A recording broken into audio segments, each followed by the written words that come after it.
Apa makanannya membantu? Masih pusing? Mau saya antar ke rumah sakit? Ini, makan kue. Rasanya manis. Mungkin bisa memberimu sedikit energi. Ambilkan 2 botol kok biasa. Jika dalam 15 menit kamu masih merasa tidak enak badan, jangan ragu. Beritahu saya dan kita akan ke rumah sakit. Ini bisa jadi serangan panas atau hanya kelelahan. Seorang pria bertangan satu berjalan sejauh 30 km tanpa uang sepeser pun di sakunya. Dia pingsan di pinggir jalan karena kelaparan. Orang-orang di sekitar berhenti, memberinya makanan. Yang lain memberinya uang. Dia menangis, terharu oleh kebaikan mereka. Pria lain ditolak oleh pabrik demi pabrik. Pengangguran dan kelaparan, dia pingsan di jalan. Di Dongguan, seorang pengantar makanan berusia 19 tahun pingsan saat bersepeda. Duduk di trotoar, dia menangis. Kapan terakhir kali kamu makan enak? Tanya seseorang. Apakah kamu terlalu banyak tekanan? Tolong jangan panggil ambulans, pintanya. Jika mereka datang dan saya tidak memenuhi kriteria, mereka akan pergi begitu saja. Tapi saya tidak mampu membayar biayanya jika mereka membawa saya. Saya yang akan bayar jika sampai seperti itu, jawab seseorang. Kamu terlihat bingung, cemas. Itu karena stres. Stres terasa lebih berat saat kamu sendirian dan tidak punya uang. Tapi saya juga pernah merasakannya. Saya pengangguran seperti banyak orang lain. Ekonomi China sedang dalam krisis, dan itu mendorong jutaan orang ke ambang batas. Anak muda yang dulunya mengejar mimpi kota besar kini terjebak dalam mimpi buruk pengangguran dan bertahan hidup. Di internet, buktinya ada di mana-mana. Video pekerja pingsan, anak muda kelaparan, kurir pingsan. Beberapa tidak pernah mendapatkan bantuan tepat waktu. Laporan internal Partai Komunis China, PKC, yang bocor mengklaim jumlah tunawisma di China telah melonjak dari hampir tidak terlihat menjadi 24,1 juta hanya dalam beberapa tahun. Sebagian besar dari mereka masih muda. Dalam sebuah video, seorang pria duduk di luar sebuah toko di Jiangzhou, Fujian selama berjam-jam saat badai topan pada tanggal 21 Juli. Pemilik toko melihatnya lemah dan pendiam. Dia bertanya dari mana asalnya. Guangzhou, jawabnya. Saya datang untuk mencari pekerjaan. Sudah 4 hari. Uang saya sudah habis. Pemilik toko memberinya payung dan 100 won. Dia mengemasi barang-barangnya dan pergi. Belakangan, pemilik toko memeriksa rekaman keamanan. Pria itu duduk di sana sepanjang hari, tidak meminta apa-apa, hanya menunggu dengan putus asa. Saya melihat wajahnya di kamera, katanya. Ekspresi di pintu masuk toko itu menghancurkan saya. Suatu hari di bulan Juli yang panas, seorang wanita pengantar makanan dengan sepeda pingsan di pinggir jalan. Putrinya yang masih kecil berada di sampingnya. Seorang pejalan kaki mencoba membantu. Haruskah saya panggil nomor darurat? Jangan, saya akan baik-baik saja. Beri saya waktu sebentar. Lengannya diperban, tangannya yang lain gemetar. Seorang pria memberinya air.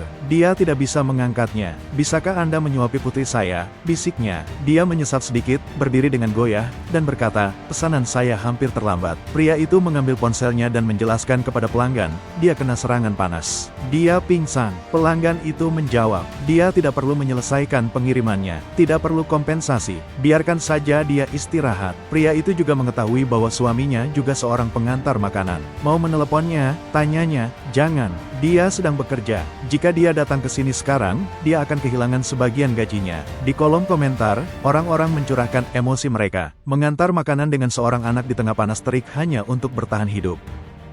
Hidup ini terlalu sulit. Yang lain menulis, saya menangis saat menonton ini. Saya pikir saya berjuang, membesarkan keluarga sendirian, tapi sekarang saya melihat orang lain mengalami yang lebih buruk. Seorang pria terbaring tak sadarkan diri di bawah terik matahari sampai seorang sopir taksi dari Guangzhou menepi dan bergegas membantu. Namanya Xiaoli. Dia datang ke kota untuk mencari pekerjaan hanya membawa 800 yen, tetapi dia kehilangan semuanya dan tidak makan selama berhari-hari. Sopir itu membelikannya makanan dan air dengan uangnya sendiri, lalu memberinya tumpangan gratis keliling kota. Xiaoli, berapa yang harus saya bayar?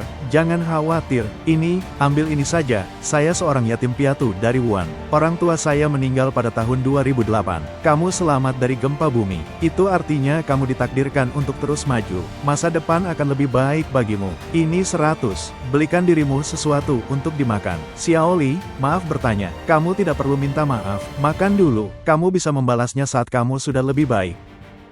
Pada tanggal 4 November tahun 2023, di pasar petani di Sonia, seorang pria pingsan karena kelaparan. Pemilik kios bergegas membantu. Dia belum makan selama 2 hari, kata seseorang. Seorang wanita menekan titik-titik akupuntur sampai dia sadar kembali. Yang lain berlari membelikannya bubur, tahu, dan roti. Tangannya gemetar. Saya harus memegang mangkuk untuknya, kata wanita itu. Begitu lemahnya dia. Di Kungan, Jiangsu, yang dulunya merupakan pusat manufaktur yang berkembang pesat, pabrik-pabrik telah tutup. Lapangan kerja menghilang. Mimpi itu hilang. Zhonghuayuan, yang dulunya merupakan lingkungan pekerja, kini dipenuhi oleh kaum muda pengangguran yang tidur di trotoar, di bawah jembatan, di mana saja. Tanggal 13 Agustus tahun 2024. Seorang pemuda meninggal karena kelaparan di jalanan Zhonghuayuan. Pemandangan itu mengerikan. Tubuhnya membungkuk, tanpa baju, memeluk lututnya. Kakinya menghitam dan bengkak. Di sampingnya berdiri seorang petugas medis yang diam dengan buku catatan. Yang lain berjongkok di dekatnya, menutup kotak P3K. Sebuah lembar biru menutupi tandu hanya beberapa langkah jauhnya. Tidak ada barang bawaan, tidak ada ide, hanya kantong plastik putih. Lukanya tidak akan sembuh, bisik seseorang. Di internet, perdebatan meletus. Apakah dia meninggal? Bagaimana bisa seseorang mati kelaparan di China hari ini? Netizen di luar negeri mengajukan pertanyaan yang menghantui. Apakah ini benar-benar terjadi di negara yang mengklaim sedang memberi makan dunia?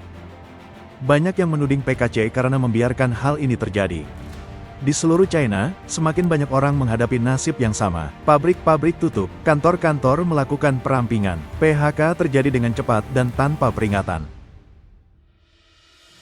Kenapa mereka memecatmu? Tiba-tiba sekali. Baru bulan lalu, kami merekrut 2 orang baru. Lalu, tiba-tiba, bos meminta saya menemuinya. Dia bilang perusahaan sedang berjuang, memangkas biaya. Saya ada di daftar PHK. Begitu saja, saya pindah lebih dekat ke kantor kemarin. Hari ini, saya kehilangan pekerjaan. Saya merasa seperti menghilang. Saya tidak pernah berpikir saya akan menganggur di usia 30. Begitulah blogger Ning Ning curhat tentang hidupnya setelah di PHK mendadak. Dia lulus pada tahun 2016 dan telah bekerja keras sejak saat itu. 1 dekade penuh kerja keras tanpa henti. Tapi tahun ini, di usia 30, semuanya hancur. Ketika dia menyampaikan kabar itu, suaminya dengan lembut mengatakan kepadanya, "Jangan terlalu dipikirkan. Istirahat saja sebentar." Itu seharusnya hanya jeda singkat, tetapi kenyataan terasa berat. Dalam upaya untuk lebih dekat dengan kantor mereka, pasangan itu telah pindah ke apartemen dengan sewa 2.000 yuan lebih tinggi. Keduanya bekerja untuk perusahaan internet, membayangkan mereka akan terus naik. Tapi 6 bulan lalu, suaminya kehilangan pekerjaannya. Lalu beberapa bulan kemudian, dia juga dipecat. Beban ganda pengangguran, biaya hidup yang melonjak, dan pasar kerja yang tidak stabil membuat Ning Ning merasa kalah. Tidak ada lagi yang namanya jaminan pekerjaan, katanya. Inilah artinya menjadi muda di China saat ini. Tidak pasti, cemas, dan sekali pakai. Sementara itu, di Shanghai, suara lain menggemakan keputusasaan ini. Blogger Lao Yan berbagi bahwa dia telah menganggur selama lebih dari setahun. Tanpa penghasilan, dia bahkan tidak bisa membayar biaya properti gedungnya. "Saya sudah merintis bisnis selama 24 tahun, katanya. "Saya sudah mencoba segalanya. Saya kelelahan mengejar mimpi yang tidak pernah membuahkan hasil.